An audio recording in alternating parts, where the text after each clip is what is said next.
Hey everybody, it's Kath from Kath's Thermotrix here, and today I thought I would make you some beetroot sourdough. So many of you have been asking me questions about how I do it, so I thought I'd really quickly just show you what I do. So first things first, I'm going to feed my starter. Now I feed mine a Khorasan wheat, which is an ancient type of wheat that has about 50% of the chromosomes of normal wheat, so it's much easier to digest. Now we're actually making ghee in the Thermomix, so I'm just popping a bowl on top with my jar, and I'm going to swipe across and hit my scales button. So for my recipe, I actually need 150 grams of starter. So I'm going to go ahead and feed my starter 75 grams of Khorasan. If you can't get Khorasan, you could be using spelt or rye or a really good quality organic wheat. And another 75 grams of filtered water. Always make sure your water is filtered so you don't have any other extra chemicals in there or fluorides, etc. So you go ahead and do that. Really beautiful. All right, and that is step one of making sourdough. So once you've got that together, I grab one of these long handled spatulas that you can get in the mix shop. I can't remember how much they are, they're really cheap, but they reach the bottom of the jug of the Thermomix, which is really cool. And I can also get in and stir this sourdough starter so it's nice and combined. You don't want to have any dry bits. And then once I've done that, I move my rubber band up a little bit so I can see that starting level of where my mixture came to, and I'll know that when this doubles, I'm ready to bake. Okay, we're back. You can see my starter here has actually a little bit more than doubled today. You can see that it has beautiful big bubbles in it. So that's a nice, healthy, active starter. Now I've told a few of you that I actually only feed our starter on the day that we bake, and then once I've finished using it, I put it back in the fridge. So you can do that with a mature starter, and you don't need to waste then all of the sourdough discards. Or you might be enjoying making some different recipes like cakes or pikelets, pancakes, etc. with your sourdough discard. So I just want to show you what I do. So I'm about to make beetroot sourdough, as I mentioned. So first up, I've got so a couple of beets chopped up. I haven't measured these, but if you wanted measurements, use about 200 grams. I'm going to pop them in the Thermi. As a general rule, if you've got your veggies and you know, ingredients chopped up small enough to fit through that hole, they're small enough. So I'm going to chop this really quickly on speed 7, and I want it to be really finely chopped. So a few seconds.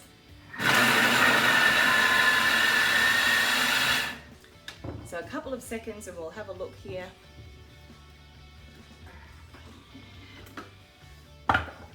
And that's perfect. You see in there, it's nice and fine. So you want that to be a little bit finer than a coleslaw, yeah? So I've chopped that up. If there's any big bits in there, you need to knock them down and just give it a quick little chop through, again, maybe on speed 5. So if you're doing a second chop, always go literally in seconds, because you don't want to end up with juice. So that looks all even and lovely. Great. So now we're ready to swipe across, access our scales, and weigh in our important ingredients.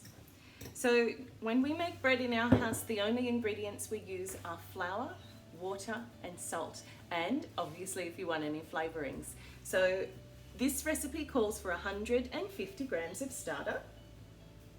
If you put a little bit more in, don't worry about that. Sometimes I go up to 200 grams in this recipe. It depends how much falls in the bowl, really. I hope I'm not giving anybody heart palpitations about not measuring really well. All right, so I've got about 100 or 200 grams there. That's perfect.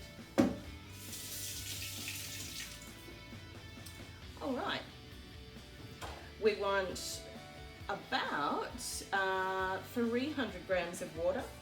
Make sure your water is not hot or you will kill your yeast that you've lovingly grown in your starter.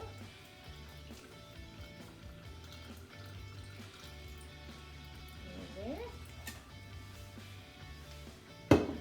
So my scales on the TM6 are accurate to the gram. It's a nice little bonus. And today we're going to use some strong bread flour. So I get mine from Kayala. They're a local company at Greenmount. And they have beautiful quality flours that are organically grown and locally sourced. Now, if you think that those beetroots were super juicy, you can add up to another about 50 grams of flour if you need. When you make sourdough, you don't want a dry dough. You want it to stay tacky at least, or have it really wet. Sometimes we even make our dough with 100% hydration, which means we would use as much water as we do flour. All right, so now we're going to mix that, and we want to incorporate it basically for it just until the dry flour is mixed through and no more. So I'm going to mix that on speed 6 for about 20 seconds.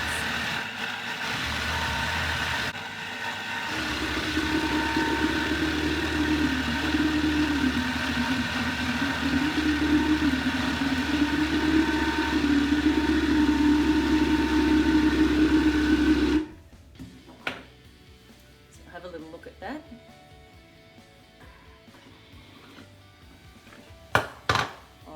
Look at that beautiful colour. So we've still got some dry flour in there, so we just want to incorporate that through very gently.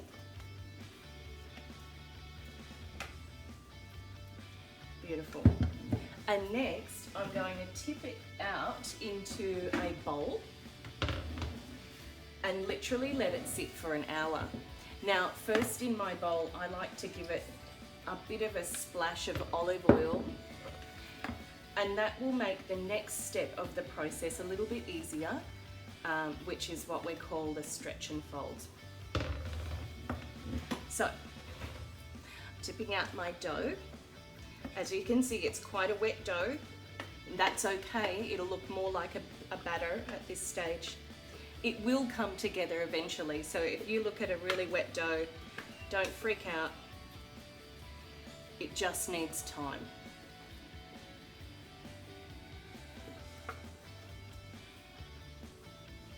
That's beautiful.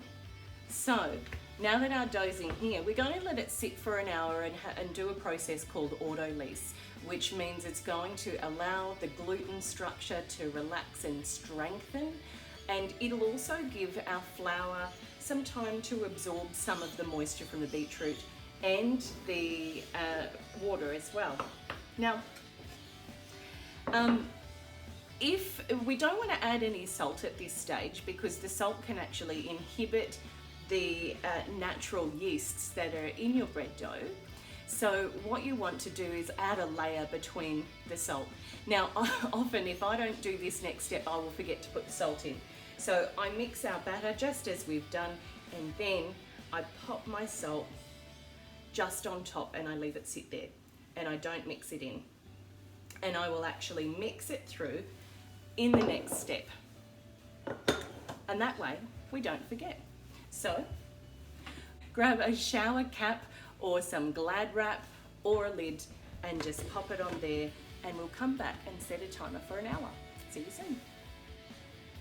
I thought I'd just share a couple of little bonus tips that when you clean your Thermomix after cooking or after making a bread dough or anything floury, you want to make sure that you're using cold water, nothing above 37 degrees, otherwise it will turn the flour into a goopy, gluey like substance. Now, I'm finished with my sourdough starter now, so I've adjusted my rubber band. I'm not feeding it, and I'm going to put it back in the fridge for another day.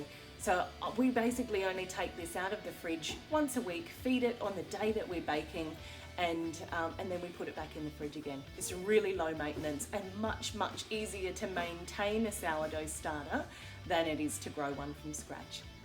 All right, so I'm going to use my pre-clean function now to wash my Thermomix bowl. Okay, see you later.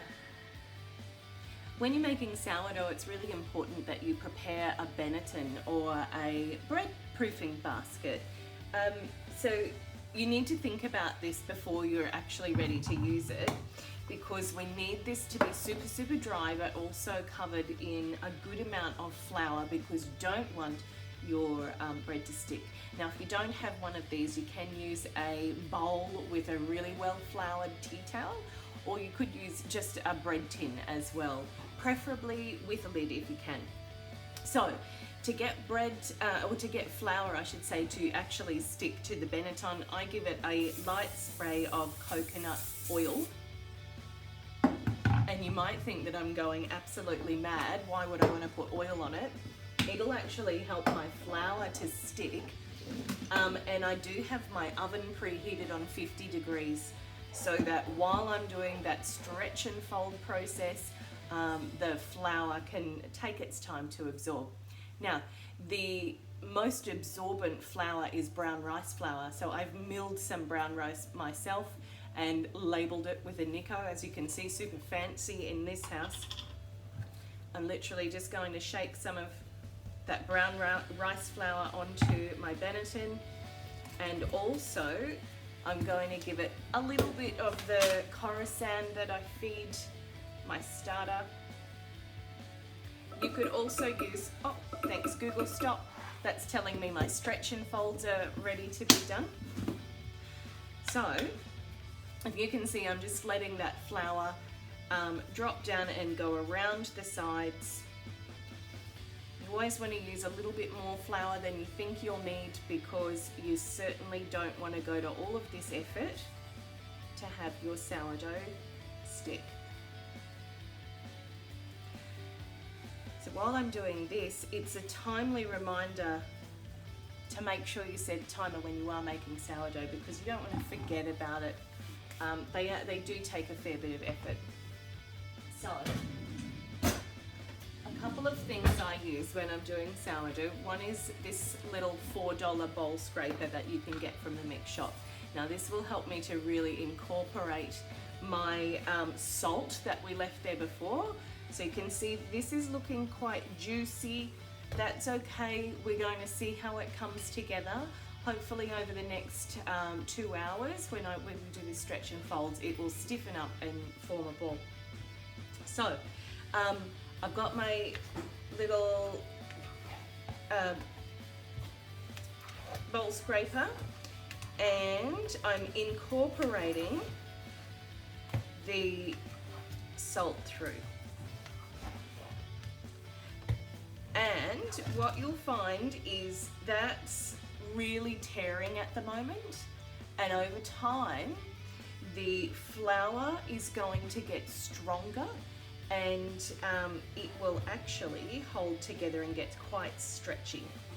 So we want to pull the dough out and fold it over, and you want to do that 4 times once your salt is incorporated. So pull it out, stretch it over. If it's really wet like this, at this point in time, you might want to add a little bit more flour to bring it together. But otherwise, do your 4 stretch and folds, and then pop the lid back on and set the timer for half an hour. So we're going to do that 4 times in total. So 4 stretch and folds until your dough is looking nice and strong, and it will look stretchy. So now that I've done my first stretch and fold, I'm going to pop my basket in the oven to dry out. So I'm just going to turn it off and leave it with the door shut on 50 degrees until that's nice and dry, and I know that my bread won't stick. Okay. Hey everybody, I have just finished doing 3 stretch and folds, so now I'm going to do our final stretch and fold. And just for the record, I don't know if you can see that really well, but I have added some extra flour into my dough at the second stretch and fold because I had used too much beetroot and my dough was super duper wet. So you'll notice that my dough is now holding together a little bit better. So when you do your stretch and folds, you want to basically pretend like it's in a square, a box, and get your oiled bowl scraper and stretch that dough out and fold it across. So then you turn your bowl a quarter of the way around, reach under the dough, stretch it out, and then fold it across. And this process is what allows the lovely artisan bubbles to form in sourdough. So this is the last time we're going to do this tonight, and tomorrow morning we'll be ready to put it in our bread basket that we seasoned earlier. So I'm going to do half in my bread basket and probably half in a loaf tin. So you can see there, my dough is just starting to stick to itself. Can you see that? It's lovely consistency. It does still look quite wet. Don't worry too much about that because it's going to sit in the fridge now overnight and go through a process called bulk rise. And so we want to see at least an increase of about a third of its volume overnight. You can do this on the bench as well, but it's getting a bit late and I don't want to stay up until midnight baking tonight. So always remember that you can put your dough to sleep in the fridge. The longer you leave your dough to ferment, the fuller the flavour is going to be as well. So if you like your doughs less sour, then maybe do shorter fermentation times. But putting it in the fridge really means that you can stretch it out for even up to sort of 24, 48, sometimes even 72 hours, just depends on the type of bread. But that's ready now to go in the fridge, so the dough's sort of sticking to itself. It will sort of ooze back into the bowl overnight, and that's okay too. We will start forming the actual dough tomorrow morning. So, good night everybody, I'll see you in the morning. Hey everyone, I told you that you can't go by times when you're doing sourdough, so I've looked in the fridge and my sourdough has grown by about a third, and I'd actually like to form it before I go to bed. So you've got me here in my jammies, no makeup on, just being me. So I'm going to tip this out. I've floured my bench, as you can see. I've used a 50-50 mix of just plain wheat flour and coruscant, and I am just going to tip that out. I'm making this into 2 loaves. Now I've got a metal bread scraper here that I find is easy to work with. Just be careful on benches not to obviously scratch it.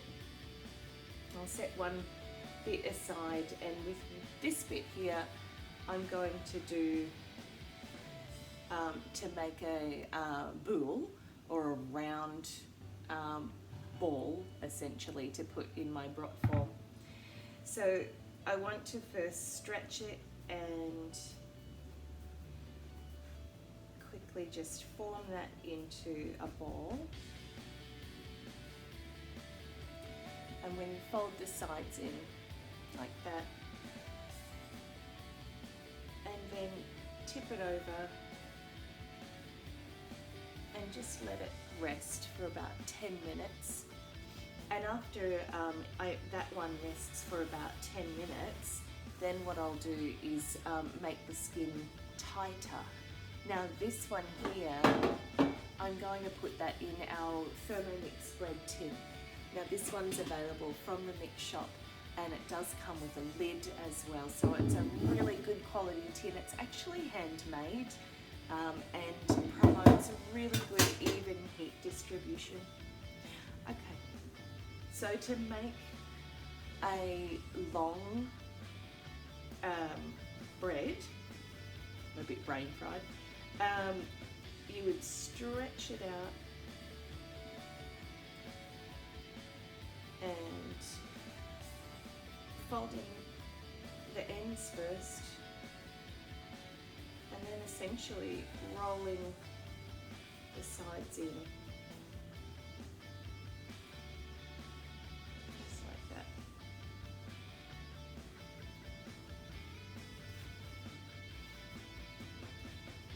So they might be a little bit weird shaped to start with, but when you form them, give them 10 minutes to rest, and that'll close off any seams.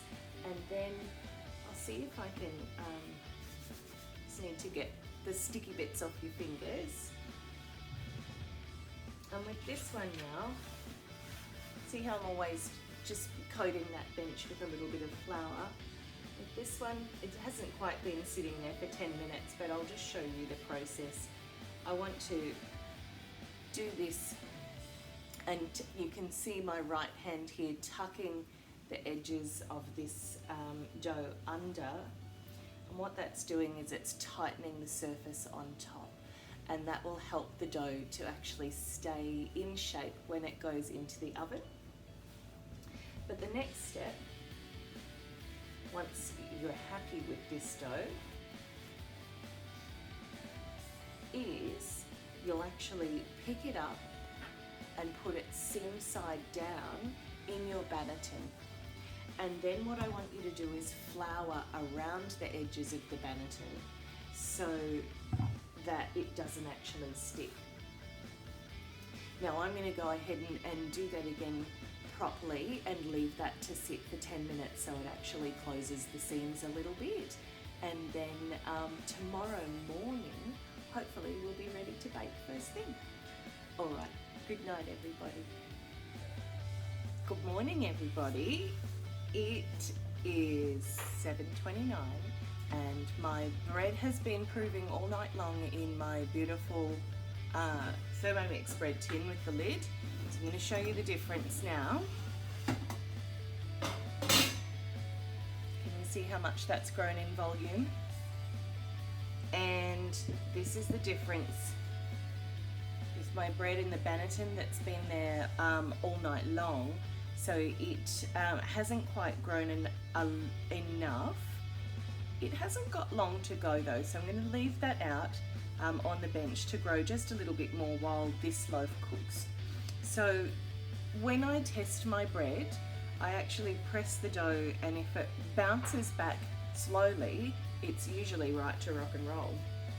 So use a well-floured finger if it's a really wet dough, but you can see how much this dough has actually absorbed the flour overnight.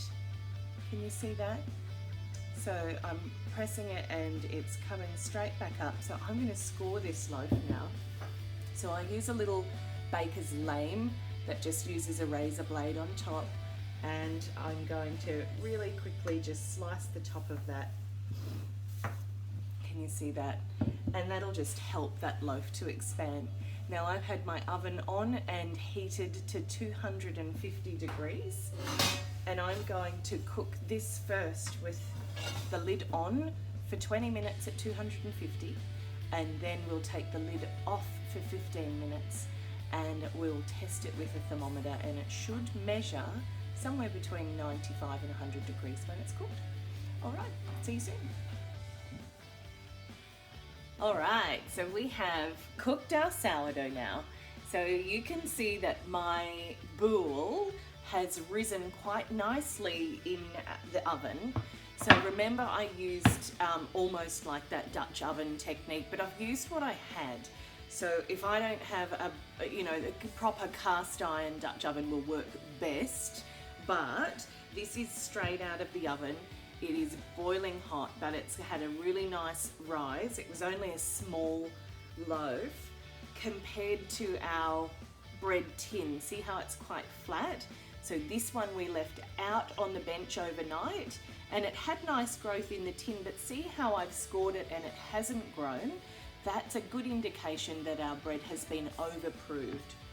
Whereas this one, you can see the lovely pattern from our brot form or our proofing basket and see how much growth you've had there. And if we did have a proper Dutch oven, you would have found that that bread would have ripped itself and created what you call an ear that will form down the side. But I'm going to wait until these loaves cool and I'll cut them and show you the crumb. So it's really important that you never cut sourdough while it's hot, because it will actually make it go stale straight away. So sourdough needs to be somewhere between 95 and 100 degrees so you know that it's cooked. And if you actually inhibit that process, so once it reaches that temperature and you've taken it out of the oven, you don't want to cut it and stop that final cooking stage of the crumb developing and drying out a little bit. So that's perfect.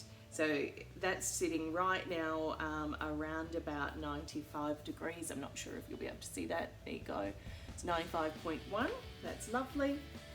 This one's been out of the oven a little bit, and you can actually see how it's, I can hear it crunching because it's a little bit crusty.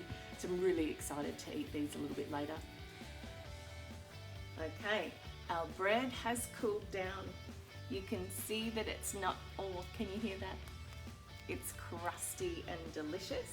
And I'm going to cut both of these so you can see the difference in the crumb. So first off, we've got the one that was overproved out on the bench overnight. Now you can leave things out on the bench overnight, but it must be cool enough. So my kitchen overnight probably only got to about 16 or 17 degrees, whereas in the fridge this was probably, you know, got down to about 5 degrees or 4 degrees.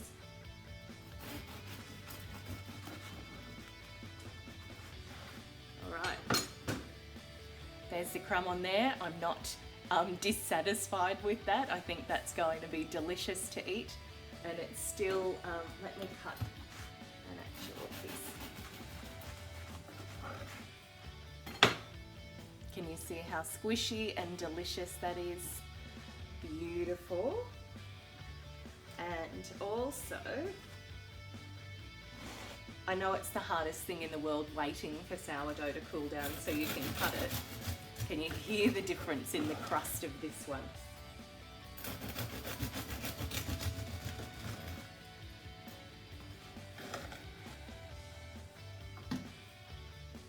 And there you have it. It's beautiful, it's light, and I don't know, I don't think you can tell particularly, but it really does look like the crumb on this one is a little bit denser than the crumb on this one, which has had a little bit more time to actually grow and prove. So we're going to eat this now, and I bet it's going to be delicious. With the beetroot in it, don't be afraid to go sweet or savoury. Beetroot goes really well with chocolate, so if you wanted to put Nutella or make your own hazelnut spread in your Thermomix, you can do that too. But I'm going to enjoy this now. Would you like to have a piece too, Tom? Yeah, I sure would. All right.